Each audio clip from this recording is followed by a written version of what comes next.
Hello, how is everyone? This is Kid from KMS again, and this time I would focus on the standard level math because last time I did 2 videos on the inequality MI for HL math, and this time I would do some demonstration for the SL math. Alright, so similarly we are looking at the 2015 paper. These are past papers. This is Time Zone 2 paper 1 for SL math. Okay.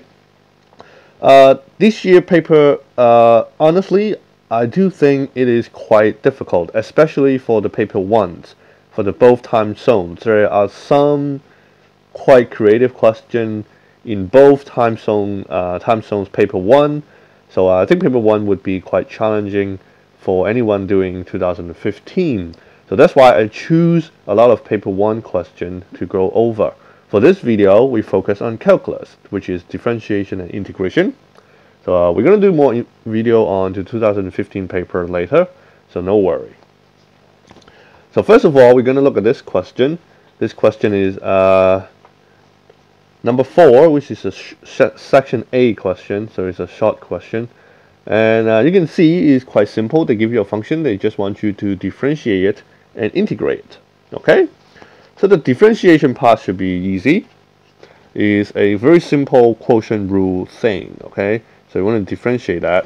So I don't know how you guys do it. So I think some of you may need a review on the quotient rule. It will be good if you can remember it. So you square the denominator and then copy the denominator times the derivative of the numerator minus the other way around. So copy the numerator and then differentiate the denominator. Okay, this is how I remember it. So let's do it. I know a lot of school would ask you to write down what's u, what's v, and then differentiate them like this. Oh, like my u is this. So considering what's my u prime, okay, what's my v prime. Okay, it's kind of correct, but come on, it's too slow. I never do it like this.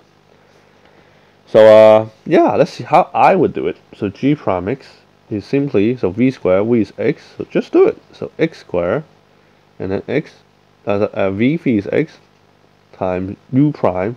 U is ln x, so you just differentiate ln x. If you know it, is 1 over x, minus u is ln x, times v prime. So when v is x, you differentiate it, you get 1. This is usually how I do it, you know. No need to write out everything. Come on. So x times 1 over x, they cancel each other. So it's 1 minus 1 times anything is just that over x squared. That's it. Derivative. That's how I do it. Part B. Part B, you are looking to integrate this. And it's pretty obvious that this is not a normal thing that we know the formula of. And since you're doing SL in the new syllabus starting from 2014, you're going to need to learn a new technique called the method of substitution. And it's quite obvious that whenever it's not something in the formula, you're going to need to use the method of substitution. So here I'm going to demonstrate how to do the method of substitution. So you're going to let u be something, right? So it's kind of difficult to guess whether you're going to let u to be ln x to be x for some student. Okay? Here's how I would do it. The hint is you try to differentiate them, and if you differentiate one part and it will give you the other part, that's probably the u. Okay? So now what if u is ln x? Okay? If you differentiate ln x, you get 1 over x, right? So that's kind of related to this x, especially this x is in the denominator, so it's actually 1 over x. While if you differentiate x, you get 1. 1 don't have much to do with ln x. So in this case, we're going to choose u to be ln x.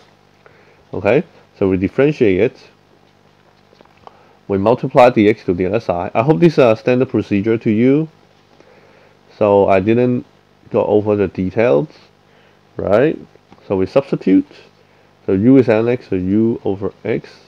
My dx is x du. X and x easily got cancelled out. U du. So you integrate plus c, don't miss the plus c. At the very end, plug u back. That's it. That's the integral. Okay? So you really need to be good at this, the method of substitution, the whole process. I hope you have seen this before. I hope you're good at this. Practice it. All right? So the second question about integration and differentiation is this one. This is the 10th question, which is the last question of session B of the same paper, Times 2 paper 1 for standard level. Yeah, it has quite long been an emphasis in SL math for this type of question.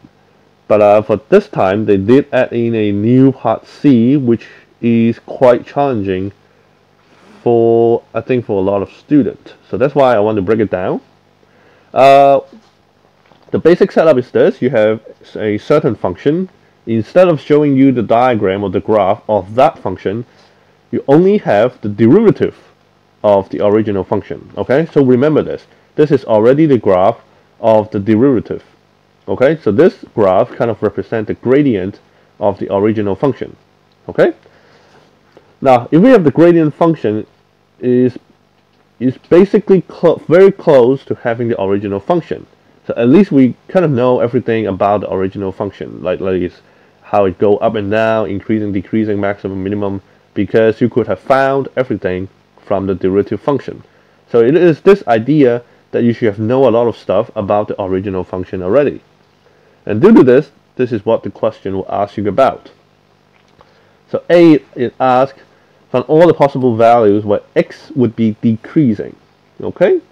So now you need to be very good at knowing the meaning of these terms. What's the meaning that f is decreasing? That means for the original function, for this original function, you want that graph to be going down, right?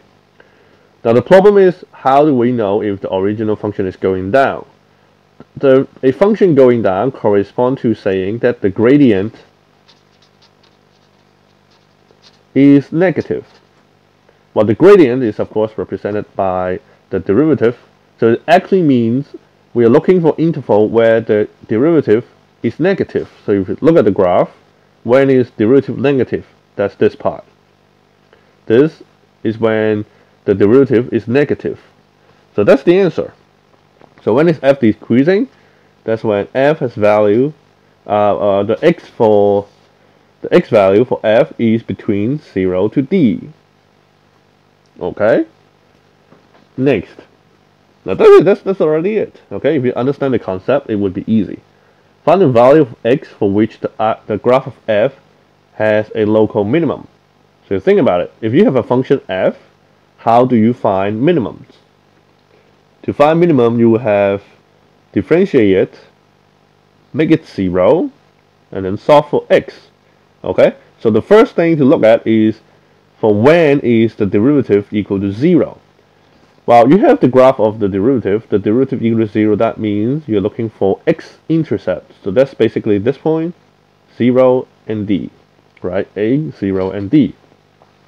Now, but that's not enough to find minimum. How do you know if they are minimum? They are called stationary values only, right? So how do I know if they are minimum?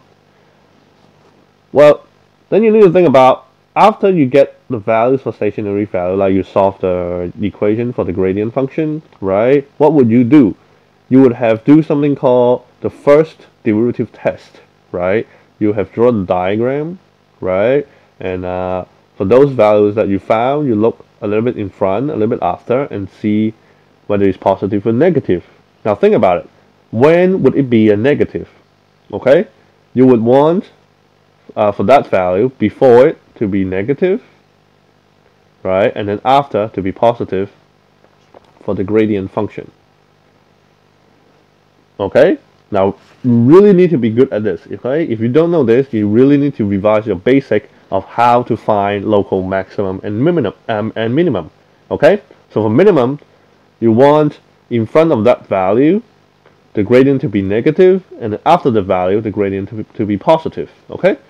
So you need to check those 3 points to see which point is like that, okay? So before A, the gradient is positive. After A, it's still positive. For 0, before 0 is positive, after is negative.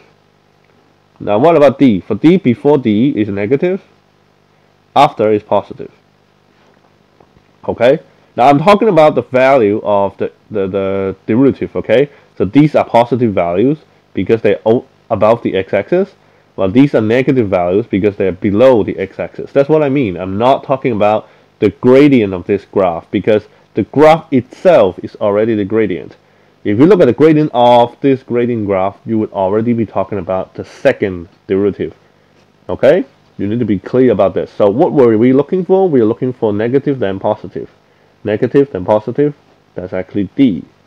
So the value of x when f is the local minimum. D. Okay? Now so to tell you, for 0 is first positive and then negative. This is a local maximum. While if it's first positive, then again positive, there's a horizontal point of inflection, right? Now justify your answer, okay? This is the justification, okay? I'm looking for points where f prime, the gradient is 0, so that's a or 0 or d. You just write down in words, right? And then I need to look for where the derivative is first negative and then positive, okay? So D would satisfy this requirement, okay? So that's the justification. C, that's the hardest part, I believe. Okay, this is quite difficult. The total area enclosed by the graph of f prime and the x-axis is 15. So they're basically talking about this area, okay? This total area, like together, okay? They also tell you that FA will kind of equal to 3 and FD is 15. The question is, what is F0? Okay. Do you know how to approach this? Okay. Now you only know that they add up to 15, right? You don't really know this area. You don't really know this area separately. Okay. So it's hard to figure out how to go from A to 0 in order to find F0, nor you can go from FD to F0, okay? So this is quite a tricky question. But it turns out that the best way of doing this really goes down to the basic. The basic. They are talking about the total area, right? So let's say you really want to find the total area of this graph. What would you do? Okay? You would use integration, right? You would integrate this function. So integrate the function, which is f prime. Okay, from where to where? Now, I hope you would say that it wouldn't be from A to D directly, because whenever the area is below the x-axis, you should know that if you just integrate directly, the value would be negative, which is no good, because for area, it should be positive. So to find the total area, you should do A to 0 first, and then do 0 to D separately. And since you know that if you integrate this, the value that obtained would be negative, you give it a negative sign to counter out the negativity, and then add them up. That's the total area, and it's given to be 15, right? Now then think about it. Then you need to integrate f prime, right? What's the integral of f prime? Yes, f itself, right? F prime is just the derivative of f. So if you integrate, you go backward. You get f itself. Normally we do definite integrals of 0a, then minus f d0, and that's 15. Now normally what would you do now? You plug 0 in minus plug a in, right? So let's do that. For function, when you plug a value in, that's f0 minus fa minus, and what's this? fd minus f0. And of course you need to give the bracket equal to 15. Okay, now you understand why I'm doing that, right?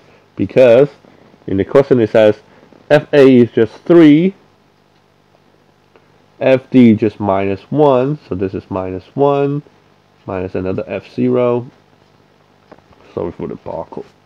So f0 minus 3, negative, negative, positive, negative, is that negative? Negative, yeah, positive. Okay, so minus 3 plus 1 is minus 2, add there, 17, and then you have 2 copies of f0.